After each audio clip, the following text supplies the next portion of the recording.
Alright, what's going on, guys? This is going to be a super quick video. I just wanted to kind of show you guys this. It's really interesting. We have some sneaky information that we might be returning to Kamigawa and Dominaria. So there's this really interesting person on Reddit who regularly predicts the future of Magic sets because Wizards of the Coast, when they make future sets, remember, Wizards of the Coast works on sets typically a year or two ahead of time. Sounds pretty crazy, but that's the development cycle of a set. Takes a couple years.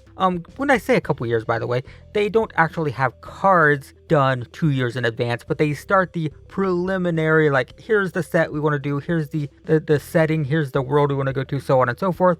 You know, months of kind of world building and general development. The cards come much later, but generally, you know, a year, maybe two in advance, sets are being worked on. And typically, like a year in advance, Wizards of the Coast has to start registering the domains, the internet domains and whatnot for the sets. Otherwise, like, you know, someone could leak them and steal the websites. So there's a guy on Reddit, I don't know his name, and I don't actually know if this information came from him, but he does regularly look through domain registrations and accurately predicts the future of Magic because he's like, hey, Wizards of the Coast, register these domains. And we recently got some interesting ones. We got Kamigawa and a return to Dominaria. So first off, we don't know if these sets are going to be main standard sets or if they're going to be like supplementary sets, but we have, I don't know if this is supposed to be Kamigawa Neon Dynasty or Kamigawa Eon Dynasty, but we have some sort of Kamigawa Dynasty set of some sort, and we have Dominaria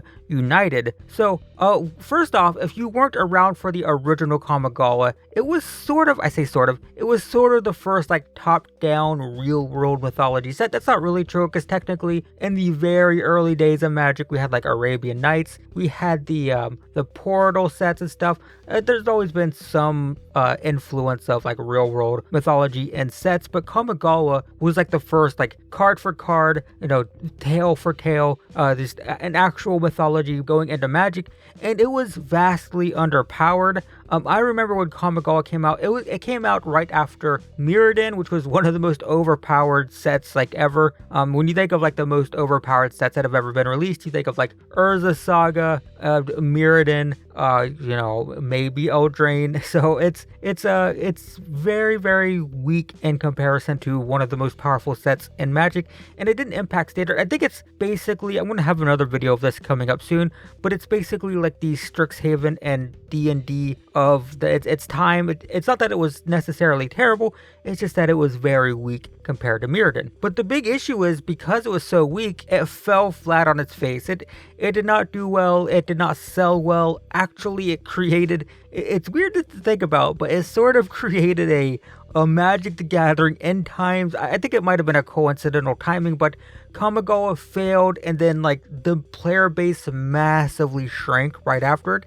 So I've seen Mark Rosewater on Twitter say, like, it's really hard to convince the corporate people to return to Kamigawa when the last time we were there, it was a massive financial disaster. So it's not that the set was bad, it's not that the setting was bad. Actually, I remember the art in particular in Kamigawa was just insane. I guess it's just because we had just come off of Mirrodin, and Mirrodin was very like digital. It was intentionally digital. It was an artifact, you know, sci-fi set, so they had much more like computer CGI art in it, which I didn't like. But thinking back now, like, I see why they did it. But when you look through, like, Mirrodin cards, they look very bad CGI. Remember, this was what, 2003, 2004, I don't remember. So the CGI art wasn't great compared to what it looks like today. And it just, when we came off that and we went into like this like hand painted Kamigawa set, it looked so good. It was such a good looking set. The lore was cool, you know, it was a cool world, but it just flopped. It was a major flop. and you know, I don't know if it's the set's fault. I don't think it's the setting's fault. It was just unfortunate circumstances. And so Mark Rosewater has been quoted as saying, look, lots of people ask for Kamigawa. It's just really hard to convince the people in charge of the money to go back to a set that was, you know, such a financial disaster. But it looks like we might be going there. We might be returning to Kamigawa in the near future. And then we have the Dominaria set as well. Dominaria, of course, classic Magic the Gathering plane. It is the original Magic the Gathering plane. We spent the first several years of Magic on Dominaria. If you look at old bordered, the original cards, I think the vast majority of them were on Dominaria. In fact, the last Dominaria set was the last set with the old bordered, border, which was Onslaught. Onslaught was the last set that took place on Dominaria before we returned with Dominaria a few years ago.